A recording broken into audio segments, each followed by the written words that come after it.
విజయవాడ ప్రకాశం బ్యారేజీ వద్ద కృష్ణమ్మ ఉగ్రరూపం దాల్చింది. ప్రస్తుతం ఎగువ నుంచి వస్తున్నటువంటి భారీ వరద నేపథ్యంలో అధికారులు ఎప్పటికప్పుడు అంచనా వేస్తూ కూడా దిగువకు నీటిని విడుదల చేస్తూ ఉన్నారు. ప్రస్తుతం ప్రకాశం బ్యారేజీ వద్ద నుండి అంశల్ దీవి వైపు 4 లక్షల క్యూసెక్కుల నీరు పరుగులు పెడుతూ ఉంది. అయితే ముఖ్యంగా ఈ యొక్క నది ఈ సమయంలో నదులు దాటేటువంటి ప్రయత్నం ఎవరు చేయొద్దు, ప్రాణాపాయం కలిగేటువంటి ప్రమాదం ఉంది. ఎవరైనా నాటు పడవల మీద నదులు దాటేటువంటి ప్రయత్నం చేస్తే వారి మీద కఠిన చర్యలు తీసుకుంటామంటూ కూడా అధికారులు పదే పదే హెచ్చరిస్తున్నప్పటికీ కూడా కొంతమంది అవగాహన లోపంతో నదులు దాటేటువంటి ప్రయత్నం చేస్తున్నారు. అలా ఎవరైనా మా దృష్టికి వచ్చినట్లయితే కనుక వారి మీద కఠిన చర్యలు తీసుకుంటామంటూ కూడా అధికారులు హెచ్చరిస్తున్నటువంటి పరిస్థితి. ప్రస్తుతం మన ప్రకాశం బ్యారేజ్ వద్ద ఉన్నటువంటి తాజా పరిస్థితిని చూస్తే ప్రస్తుతం 4 లక్షల క్యూసెక్కుల నీరు దిగువకు విడుదలవుతుంది. అటు శ్రీశైలం నుంచి వస్తున్నటువంటి 4,04,000 క్యూసెక్కుల నీరు ప్రస్తుతం ప్రకాశం బ్యారేజ్ వైపుకు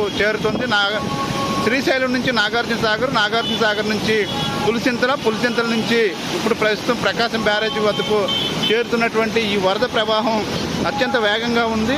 అయితే ఇది సాయంత్రానికి 5 లక్షల వరకు కూడా చేరేటువంటి అవకాశం ఉంది. కాబట్టి ప్రజలు ఖచ్చితంగా అప్రమత్తంగా ఉండాలి.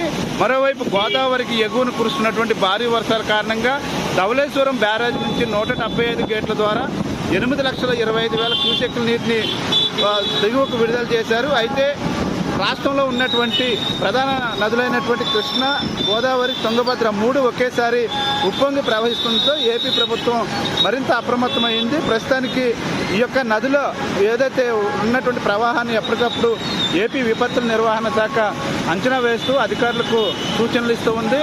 అయితే ప్రస్తుతం ఏపీ సీఎం చంద్రబాబు నాయుడు ఆదేశాల మేరకు అటు రెవెన్యూ శాఖ మంత్రి అనగాని సత్యప్రసాద్ ఈ యొక్క మంత్రులతో పాటు జిల్లా కలెక్టర్లను కూడా ఎప్పటికప్పుడు అప్రమత్తం చేస్తూ ఈ యొక్క తగు జాగ్రత్తలు తీసుకునేలాగా చర్యలు చేపడుతున్నటువంటి పరిస్థితి కనిపిస్తుంది. గత ఏడాది విజయవాడలో జరిగినటువంటి విధ్వంసాన్ని దృష్టిలో పెట్టుకున్నటువంటి ప్రభుత్వం ఈసారి అటువంటి నష్టం జరగకుండా ముందస్తు చర్యలు అయితే చేపట్టినటువంటి పరిస్థితి మనం ప్రస్తుతం చూస్తున్నాము.